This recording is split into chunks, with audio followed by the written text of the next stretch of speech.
નામ જાનવી છે અને હું કડી તાલુકાના થળદ ગામમાંથી આવી છું. હું અહીંયા શાંતાબેન અને ભરતભાઈના કારણે આવી છું, કારણ કે એમણે મને ડીએસકે વિશે સમજાવ્યું અને મારા સપનાને પૂરું કરવા માટે અહીંયા ડીએસકેમાં આવી છું. મને બ્યુટિશિયન ખૂબ જ ગમતું હતું, એટલે મેં બ્યુટિશિયન કોર્સની અંદર એડમિશન લીધું. તેમાં રીના દીદી અમને ઘણો સપોર્ટ કર્યો, એમાં ઘણું બધું શીખવાડ્યું છે. જો ન આવડે તો પ્રેક્ટિકલ ઉપર પ્રેક્ટિકલ પણ લીધું અને અમને પૂરું કમ્પ્લીટ આવડી જાય એવી રીતે અમને શીખવાડ્યું છે. અને અહીંયાથી તો હું કોર્સની સાથે સાથે હું ઘણું બધું શીખી પણ છું, જેની અંદર મારો અધિકાર, મારી આઝાદી, મારું માન, મારી ઇજ્જત બધું જ આવી ગયું છે.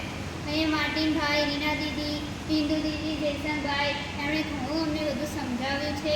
અહીંયા ઘણી બધી એવી પ્રવૃત્તિઓ થાય છે કે જે અમે જોઈ પણ નથી અને કરી પણ નથી. રમતગમતની અંદર પણ ભાગ લેવામાં અમને પર ભાગ લેવડાવ્યો છે અને અમને આવડે નહીં ત્યાં સુધી અમને શીખવાડ્યું પણ છે.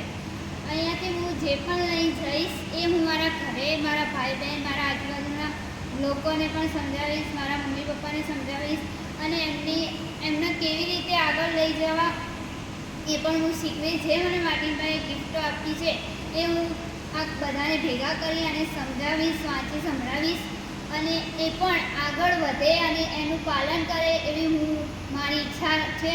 અને મને વિશ્વાસ છે હું જે પણ શીખી છું એ હું આગળ જઈને ખૂબ જ મને મહેનતમાં છે અને હું એના પર ખૂબ જ ફોકસ રાખી અને હું ખૂબ આગળ વધું એનું ધ્યાન રાખીશ. અહીંયાથી હું જે પણ લઈને જાઉં છું એ મારા માટે બહુ જ ખુશીની વાત છે. અહીંયાથી જવાની તો બિલકુલ ઈચ્છા નથી, પણ હું જે શીખી છું એ બીજાને કામ લાગી અને એ પણ એને સમજી અને અહીંયા ડીએસકેમાં આવી અને એ પણ આગળ વધે એવી મારી ઈચ્છા છે.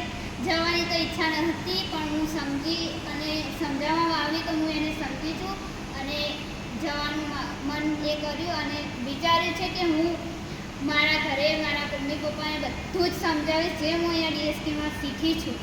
અહીંયા અમારા સ્ત્રીઓ પર થતા અત્યાચારો પણ વિશે, આભડછેટ વિશે પણ અમને ઘણું સમજાવ્યું છે, જે અમે જાણતા જ ન હતા. ગામની અંદર શું થાય છે એ બધા વિશે સમજાવ્યું છે. થેન્ક યુ પિંદુ દીદી, રીના દીદી, માર્ટિનભાઈ, જયસનભાઈ. Thank you.